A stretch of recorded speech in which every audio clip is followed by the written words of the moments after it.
gang. Texie. So I've been trying to line a battle over there to take Washington, playing a scenario. And I had this urge to want to play some GBACW. But then I thought to myself, let's pull out one of these RSS games and let's use line of battle rules playing it. So here we go. A Fearful Slaughter is what we're going to play. Make sure I got that right. Where does it say it on my map here? Oh, come on. Yeah. Okay, so A Fearful Slaughter. So the Battle of Shiloh. And we're going to use the LoB rules, which don't seem to be much or too hard of a conversion. There's an update list you can get, which looks like it has about 10 or 12 items on it to look at in order to convert this over to line of battle. You know, using the line of battle charts and using some of of course, you got to use some of the scenario rules out of the RSS battle book for this game. You know, one in particular is they have this little section called How It Was in the Battle of Shiloh, and one of the rules is when a unit retreats, like from a combat result, it goes straight back, regardless of what it runs through or who it runs through. So I'm making sure I do that. When they leave a zone of control, if you want to leave a zone of control of an enemy unit, you got to roll for morale. I need to read again because I don't think you take any step losses in the morale, but you apply the results like shaken, disorganized, routed, whatever it may be. So I'm going with the initial orders as they're listed in RSS. Obviously not having to write them down like you would in the RSS system or the CWBS system, but applying them as line of battle. So what we've got is, instead of two, I've already played an entire hour of the game. So what we got is, we got the first division of Second Corps. First division of Third Corps. So what is this? Hardy, I think. Hindman's the division leader. Hardy's the Third Corps commander. They have 3 divisions, okay? Or 3 brigades, I should say, in the first division of the Third Corps.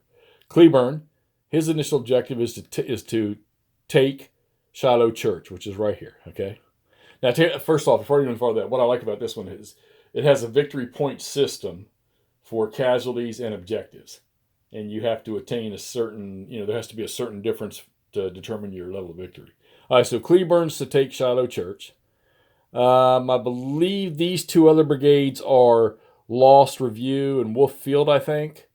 Or maybe Lost Barnes and Review. Whatever it is, I've got them going towards their objective.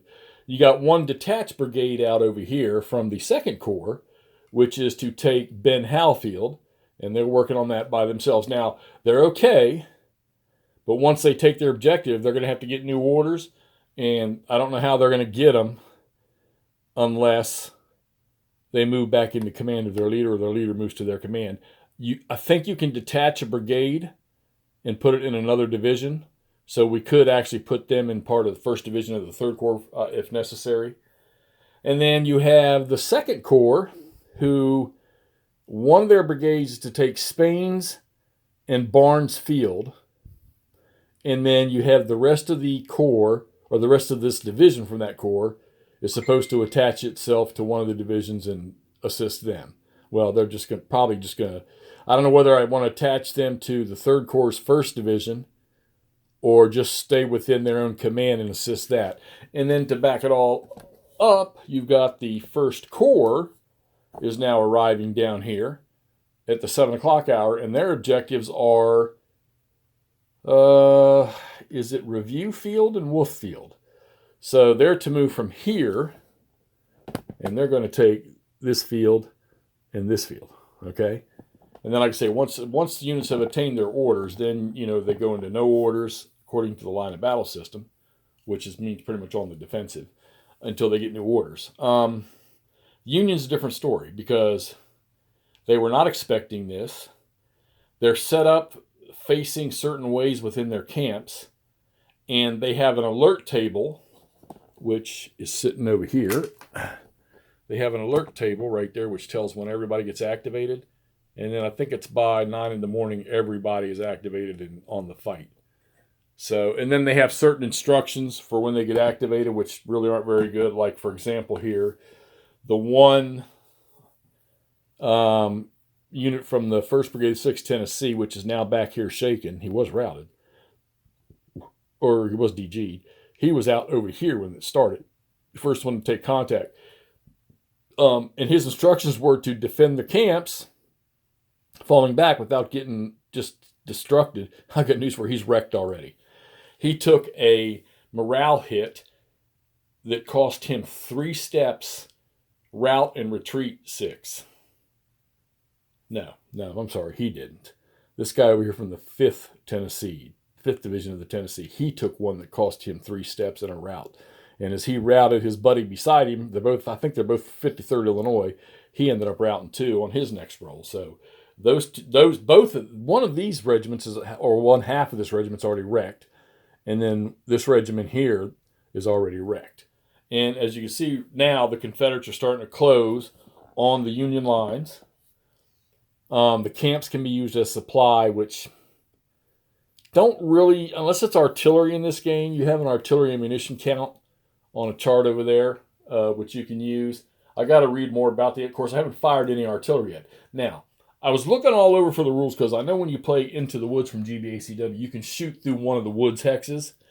So, well, this is the same Shiloh battlefield as that game is from.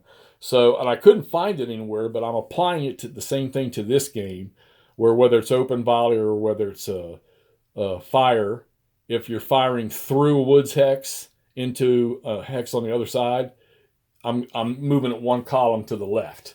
So, like if it was an open volley at 2, I'm shooting open volley at 3 hexes, okay? Because reading even in the designer's notes here how these woods were open because they were, I guess they were established as lightly wooded farmland where it was all cleared out and everything. And of course, I've heard stories about people that have been down there that talk about the battlefield and how you could actually see through a lot of the woods down here. So that's one of the things I'm applying to it. If somebody knows a particular rule out there within the RSS for this or some addendum for line of battle to apply to this that I don't know about, please let me know. All right, so we're playing Fearful Slaughter.